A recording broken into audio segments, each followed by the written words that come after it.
আসসালামু আলাইকুম ওয়া রাহমাতুল্লাহি ওয়া বারাকাতুহু। আলহামদুলিল্লাহ নাহমাদুহু ওয়া নাস্তাঈনুহু ওয়া নুসাল্লি আলা নাবিয়িহি ওয়া হাবিবিহি মুহাম্মাদি ওয়া আলিহি ওয়া আসহাবিহি আজমাইন। সুপ্রিয় দর্শক শ্রোতা, অনেক অনেক প্রীতি ও শুভেচ্ছা। কেমন আছেন? আশা করছি ভালো আছেন, সুস্থ আছেন, নিরাপদে আছেন। দর্শক, আলোকিত প্রতিদিন অনুষ্ঠানটি একটি জনপ্রিয় অনুষ্ঠান, একটি গবেষণামূলক অনুষ্ঠান। এই অনুষ্ঠানে আমরা বিশিষ্ট ইসলামী চিন্তাবিদদেরকে আমন্ত্রণ জানিয়ে থাকি। সেই ধারাবাহিকতায় আজও আমরা একজন বিশিষ্ট আলেমকে আমন্ত্রণ জানিয়েছি। আজ আমাদের সাথে আছেন ঢাকা বিশ্ববিদ্যালয়ের বিশিষ্ট একজন অধ্যাপক এবং ইসলামের ইতিহাস ও সংস্কৃতি বিভাগের সাবেক chairman professor doctor Ataur Rahman Miyaji. আসসালামু আলাইকুম ওয়া রাহমাতুল্লাহি ওয়া বারাকাতুহু। ওয়ালাইকুম আসসালাম ওয়া রাহমাতুল্লাহি ওয়া বারাকাতুহু। মোহতারাম, কেমন আছেন আপনি? আলহামদুলিল্লাহ ভালো, আপনি কেমন আছেন? আলহামদুলিল্লাহ ভালো আছি। দর্শক, আমরা আজ যে বিষয়টি নিয়ে আলোচনা করব সেটি হচ্ছে দেশ গড়ায় দক্ষ যুবশক্তির গুরুত্ব। আসলে দক্ষ যুবশক্তি অনেক বড় সম্পদ একটি দেশ গড়ার জন্যে।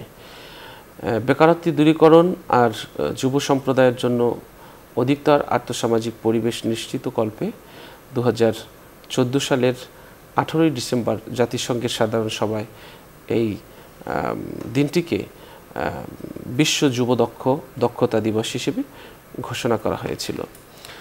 তো আমরা এই যে 15ই জুলাই যেটাকে এই বিশ্ব যুব দক্ষতা দিবস বলে, এই দিনটিকে আমরা পালন করি।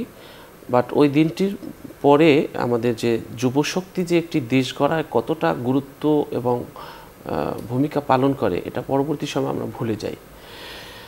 কোরআনুল কারিমে রাসূল সাল্লাল্লাহু আলাইহি ওয়াসাল্লাম যেভাবে যুবশক্তি কাজে লাগিয়েছিল তার কিন্তু অনেক প্রমাণ আমরা কোরআন হাদিসে পেয়ে থাকি। আর যুবশক্তি দিয়েই কিন্তু রাসূল সাল্লাল্লাহু আলাইহি ওয়াসাল্লাম ইসলামের প্রসার ঘটিয়েছিলেন।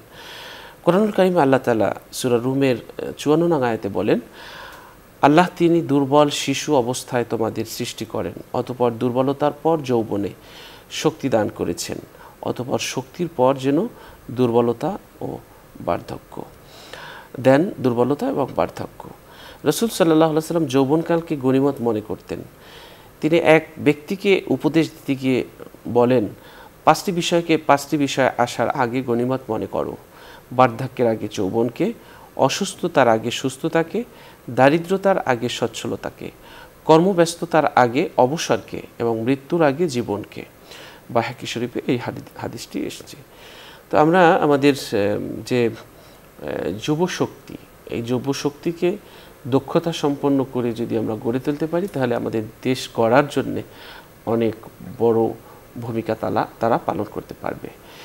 কিভাবে দেশ গড়ায় দক্ষ যুবশক্তি ভূমিকা রাখে, চলুন এ বিষয়টি নিয়ে আলোচনা শুনছি আমাদের আজকের অতিথির কাছ থেকে।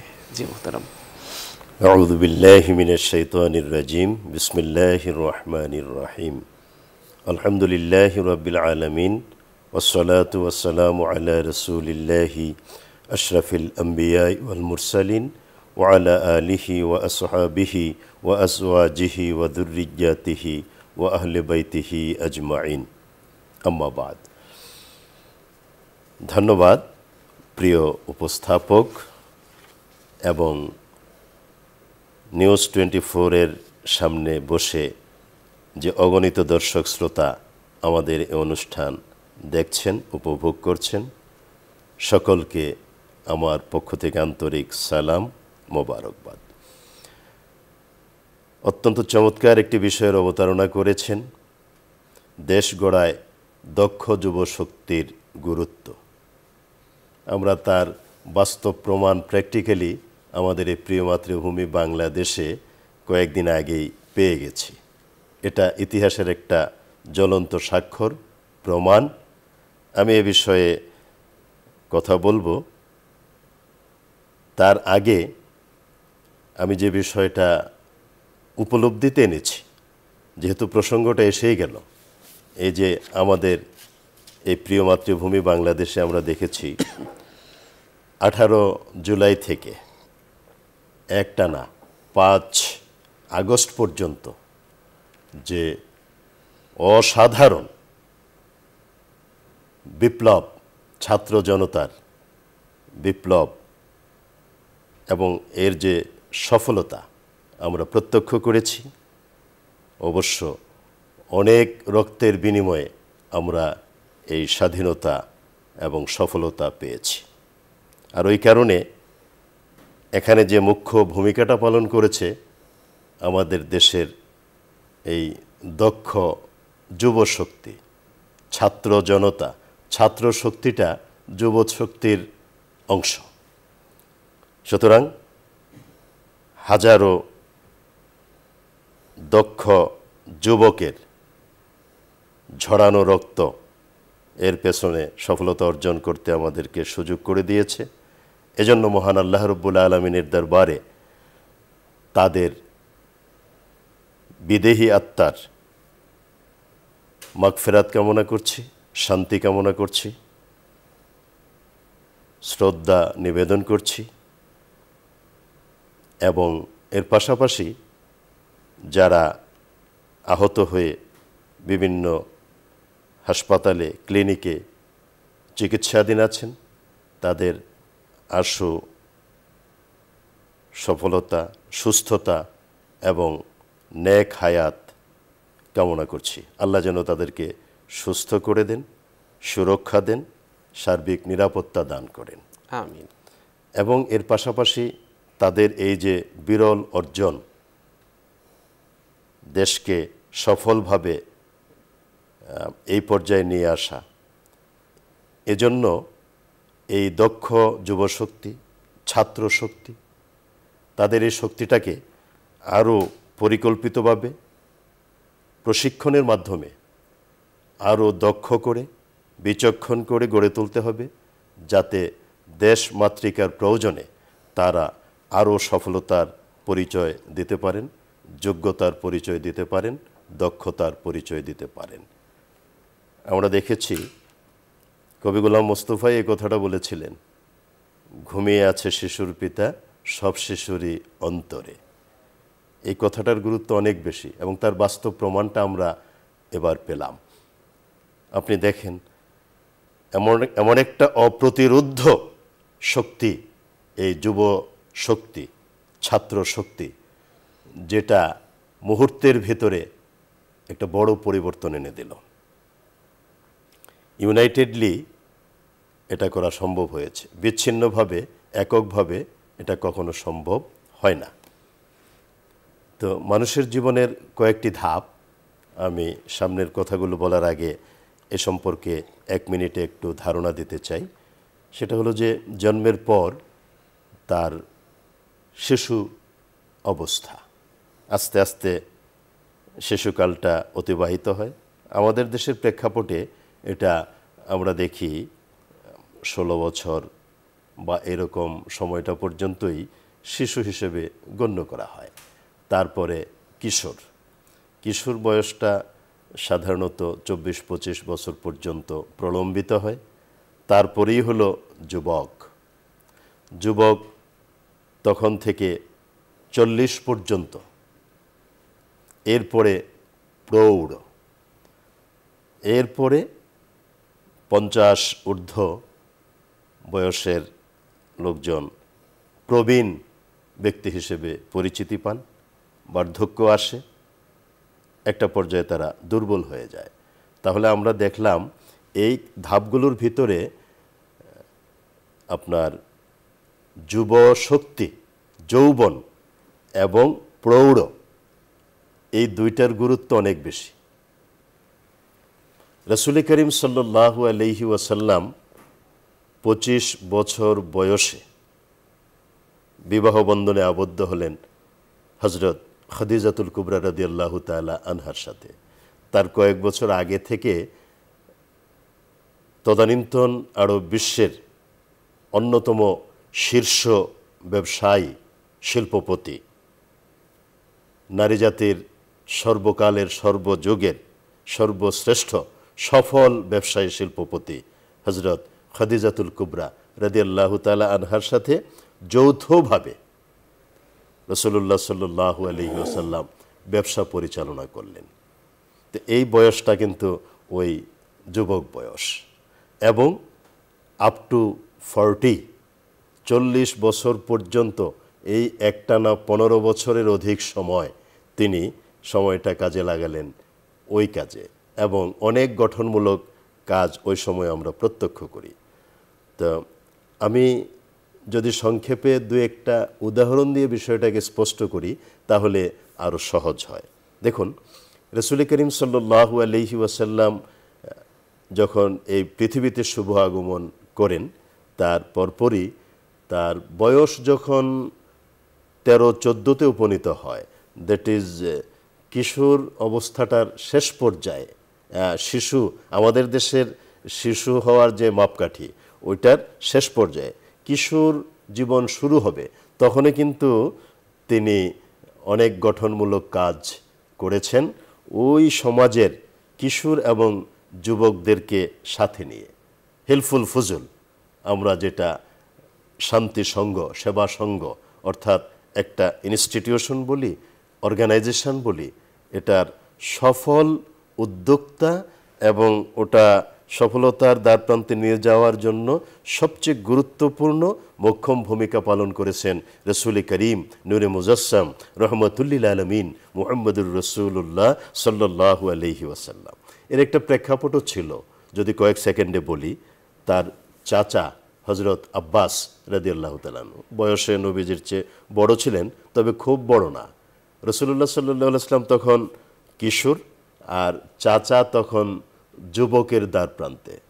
তারা ওই সময়কার যে যুদ্ধ বিগ্রহগুলো, সামান্য কারণে আইয়ামে জাহেলিয়াতে আরব বিশ্বে একটা যুদ্ধ লেগে যেত, বছরের পর বছর, যুগের পর যুগ ওটা প্রলম্বিত হতো। ওই রকম হার্ব আল ফুজ্জার এরকম যুদ্ধগুলো যখন হচ্ছিল, চাচাকে নিয়ে তিনি এই কুরাইশদেরকে অস্ত্রশস্ত্র যেগুলো, ওই যে বর্ষা, তীর, ধনুক, এগুলো তারা এগিয়ে দিতেন।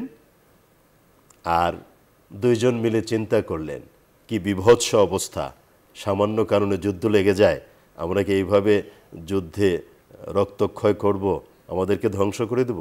না, তা হতে পারে না। বরং জালিম শাহীকে উৎখাত করার জন্য মজলুমদের ভেতরে যারা যুবক, তাদেরকে নিয়ে যদি একটা ঐক্যবদ্ধভাবে সংগঠন তৈরি করা যায়, অর্গানাইজেশন, এই যে হেল্পফুল ফুজুল, তাহলে ওটা সম্ভব।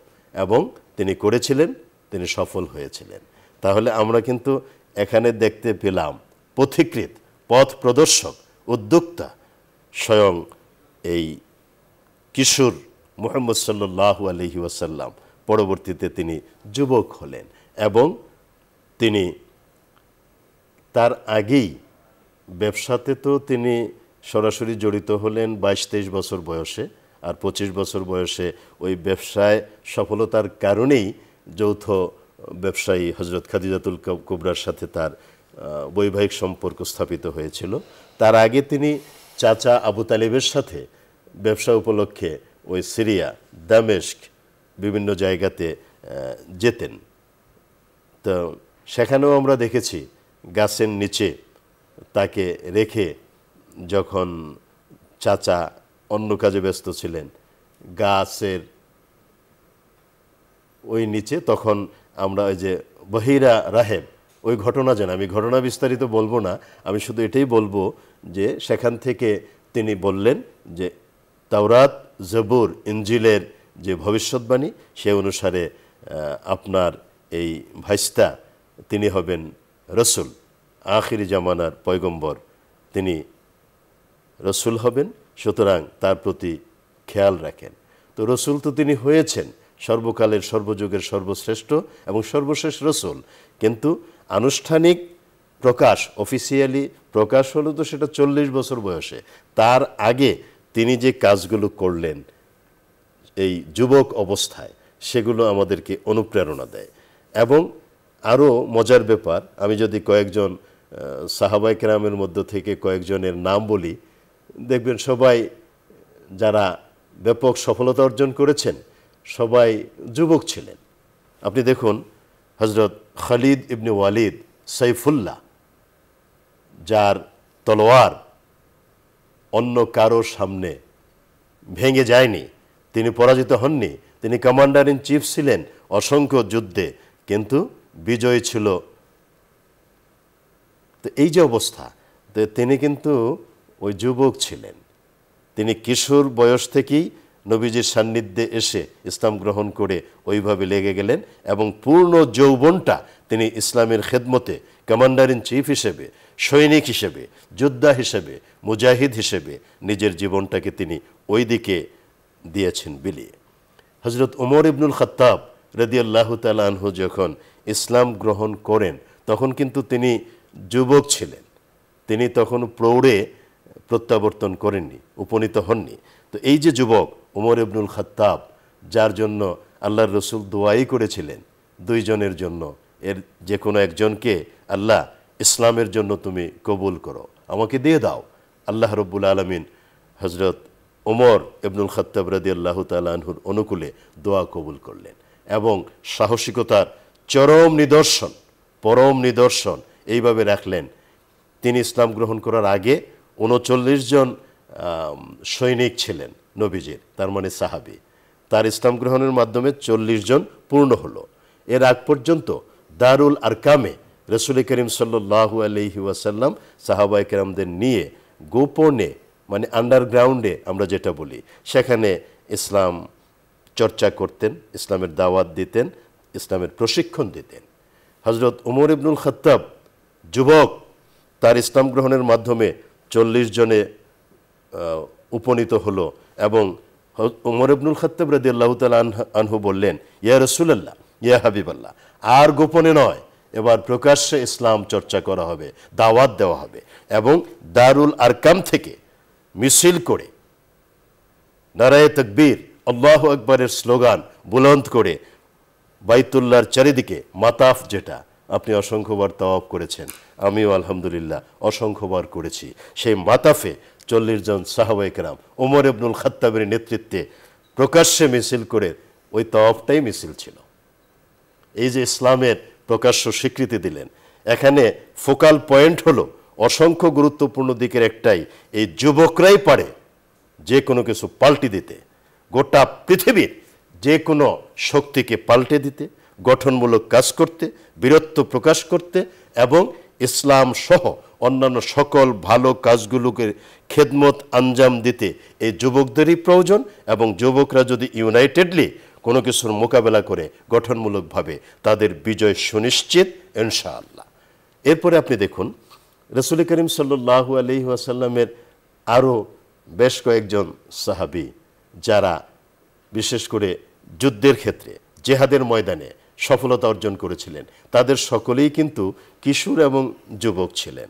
হজরত আলী রাদিয়াল্লাহু তাআলা আনহু, মওলায়ে কায়নাত, তিনি তো একেবারে ছোট সময় থেকেই নবীজির সাথে, এবং ওমর ইবনুল খাত্তাব রাদিয়াল্লাহু তাআলা আনহুর আগেই তিনি মুসলিম, তিনি নবীজির সাথেই ছিলেন এবং তার সে ছোটবেলা থেকেই তিনি জিহাদের দিকে যেভাবে অগ্রসর হয়েছিলেন, এই যে কামুস দুর্গ এবং খয়বর বিজয় আমরা জানি, সেখানে তার তীর, ধনুক এবং ঢালটা এইভাবে সামনে রেখেই তো যুদ্ধ করতেন।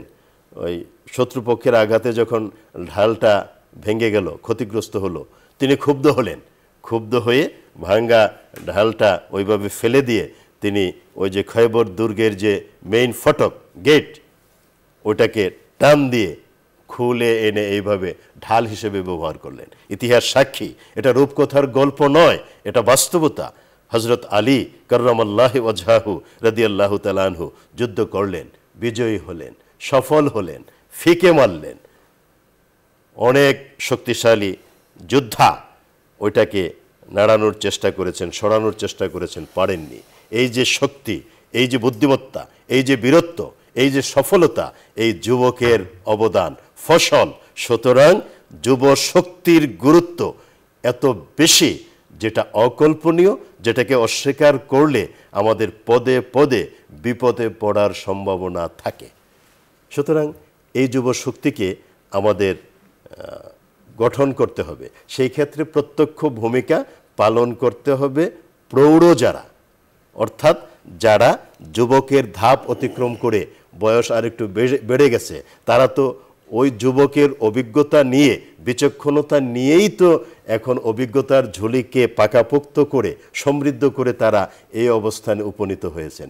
যেমনটি হয়েছিল রসুল করিম সাল্লাল্লাহু আলাইহি ওয়াসাল্লাম 40 বছর বয়সে আল্লাহ তাআলা গাড়ে হেরাতে তাকে কোরআন কারিমের মাধ্যমে রেসালাতের সেই অফিসিয়াল ডিক্লারেশন দিলেন। সুতরাং এই বয়সে আমরা যারা আছি, আমাদের বড় দায়িত্ব হলো এই যুব শক্তিকে ওয়েল ট্রেন্ড আপ করা এবং তাদেরকে যাতে এমনভাবে প্রস্তুত রাখা, গঠনমূলকভাবে, তাদের এই শক্তিকে কখনো ডিস্ট্রাকটিভ ওয়েতে কাজে লাগানোর সুযোগ নাই। এটাকে কনস্ট্রাকটিভ ওয়েতে, মানবতার কল্যাণের জন্য, দেশের কল্যাণের জন্য, জাতির কল্যাণের জন্য, রাষ্ট্রের কল্যাণের জন্য যে কোনো মুহূর্তে ওটা করতে হবে। আপনি আরও মজার ব্যাপার দেখেন, এই যে এতক্ষণ নবীজির যোদ্ধাদের, কমান্ডার ইন চিফদের, সৈনিকদের কথা বললাম, আপনি যদি আমাদের দেশের সেনাবাহিনীর কথা বা ওই ধরনের বিষয়টাই বিবেচনা করেন, ওখানে যারা সৈনিক, সেনাবাহিনী, নৌবাহিনী, বিমান বাহিনী, সব বাহিনী, পুলিশ বাহিনী, তাদের সবাই কিন্তু ওই যুবক যারা, তারাই কিন্তু বলিষ্ঠ ভূমিকাটা পালন করতে পারে।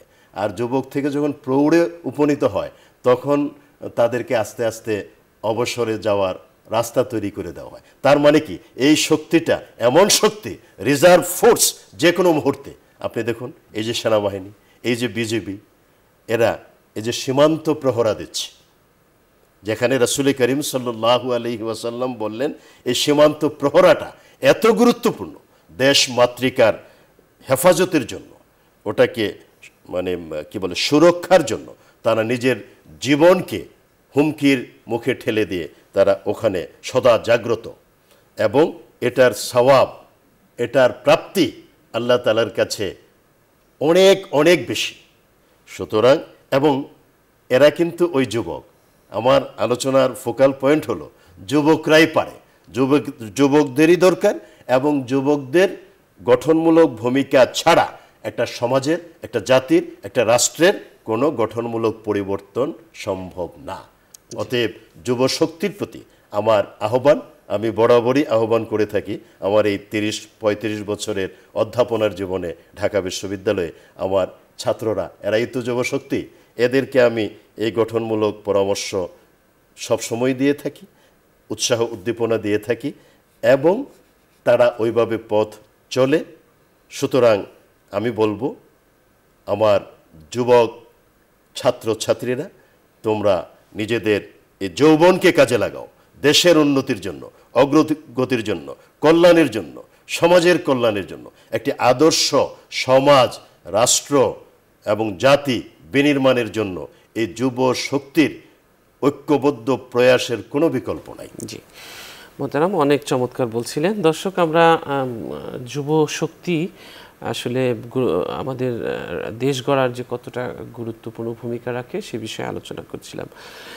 আমাদের দেশটি ছোট, তারপরেও অপার সম্ভাবনার দেশ এটি।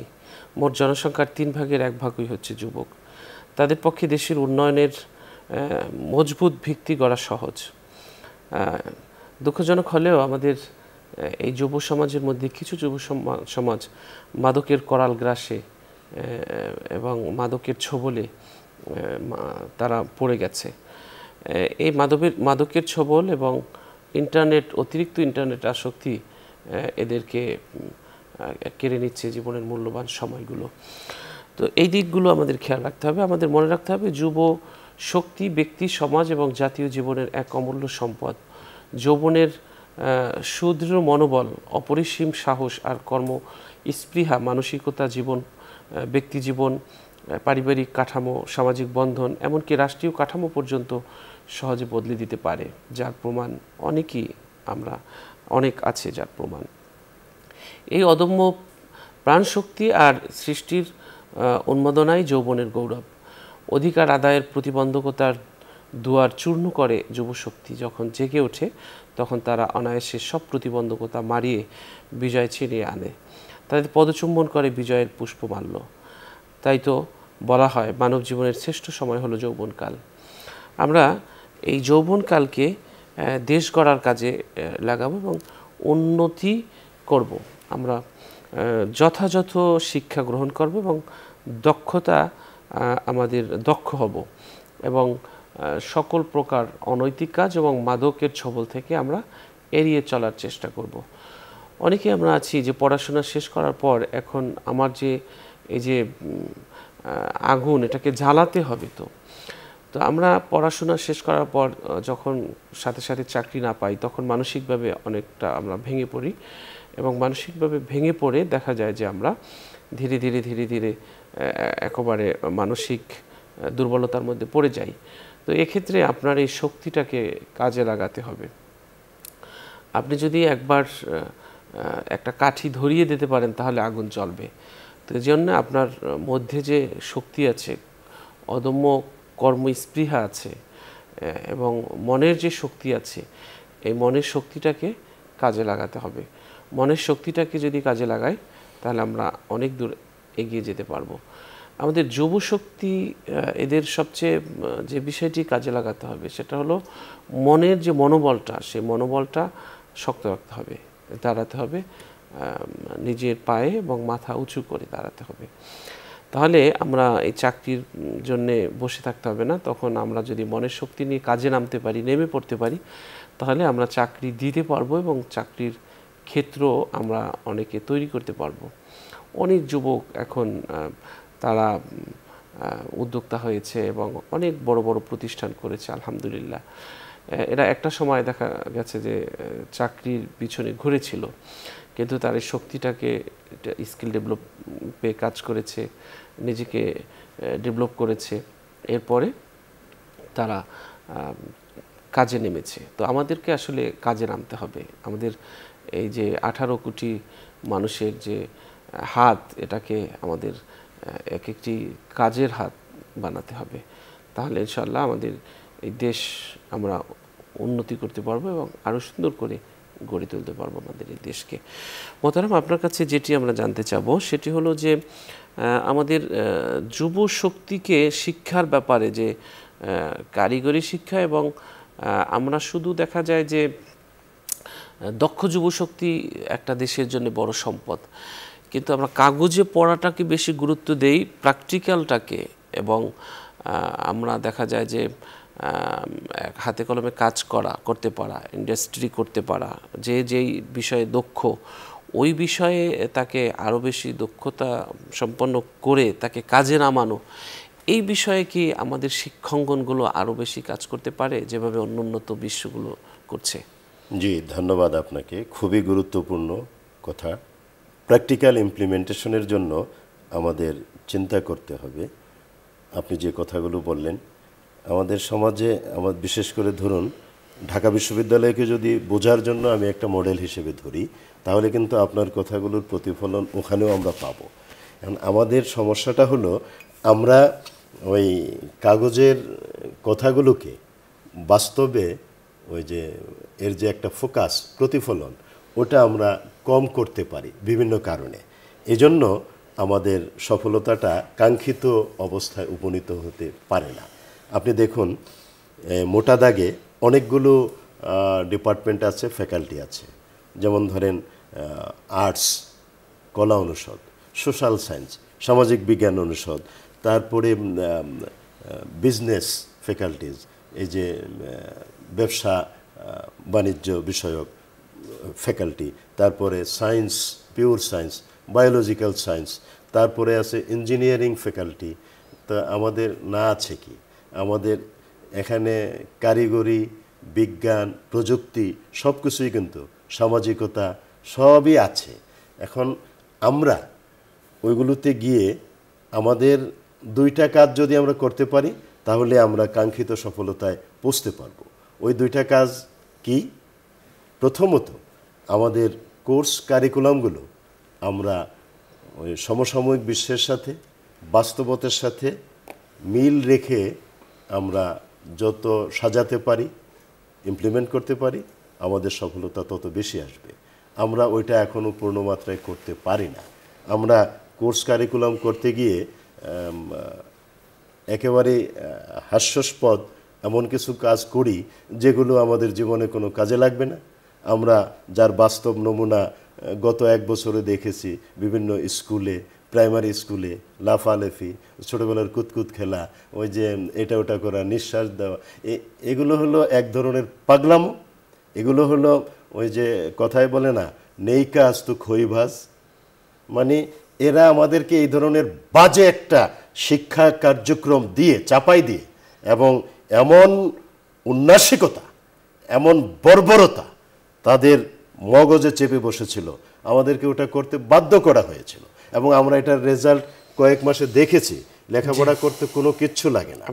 হ্যাঁ, তাহলে ওইগুলো দিয়ে আপনি তো আপনার কোর্স কারিকুলাম যদি লাফালাফির হয়, আপনি প্র্যাকটিক্যালি কিভাবে সফলতা অর্জন করবেন? এজন্য প্রথম পদক্ষেপটা হলো কোর্স কারিকুলামকে সমসাময়িক পরিবেশ পরিস্থিতি, বাস্তবতা এবং সমসাময়িক বিশ্বের সাথে উন্নতি অগ্রগতির জন্য তারা কিভাবে ঢেলে সাজায়, ওইগুলোর আলোকে আমাদের প্র্যাকটিক্যালি ওইগুলোকে ঢেলে সাজানো।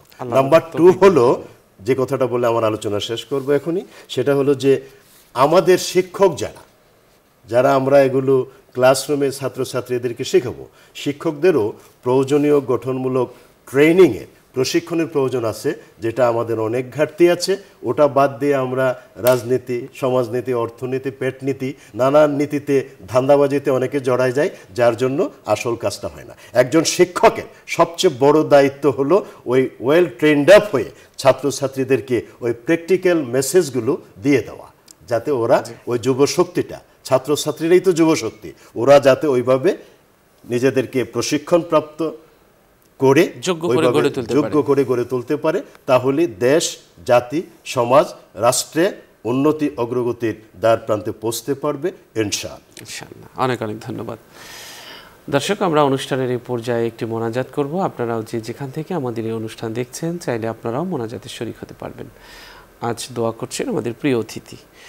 আল্লাহুম্মা সাল্লি আলা সাইয়্যিদিনা ওয়া নাবিয়িনা ওয়া শাফিয়িনা ওয়া হাবিবিনা ওয়া মাওলানা মুহাম্মদ সাল্লাল্লাহু আলাইহি ওয়া আলা আলিহি ওয়া আসহাবিহি ওয়া বারাকা ওয়া সাল্লাম। আল্লাহুম্মা আমিন। রব্বানা যালামনা আনফুসানা ওয়া ইল্লাম তাগফির লানা ওয়া তারহামনা লানাকুনান্না মিনাল খাসিরিন। রব্বানা ফাগফির লানা যুনুবানা وكفر عنا سيئاتنا وتوفنا مع الأبرار. ربنا آتنا في الدنيا حسنة وفي الآخرة حسنة وقنا عذاب النار. ربنا هب لنا من أزواجنا ومن ربنا هب لنا من أزواجنا وذرياتنا قرة أعين وجعلنا للمتقين إماما. اللهم مالك الملك تؤتي الملك من تشاء وتنزع الملك ممن تشاء وتعز من تشاء وتذل من تشاء بيدك الخير إنك على كل شيء قدير. ربنا تقبل منا إنك أنت السميع العليم وتب علينا إنك أنت التواب الرحيم. رب ارحمهما كما ربياني صغيرا. ربي زدني علما ربي زدني علما.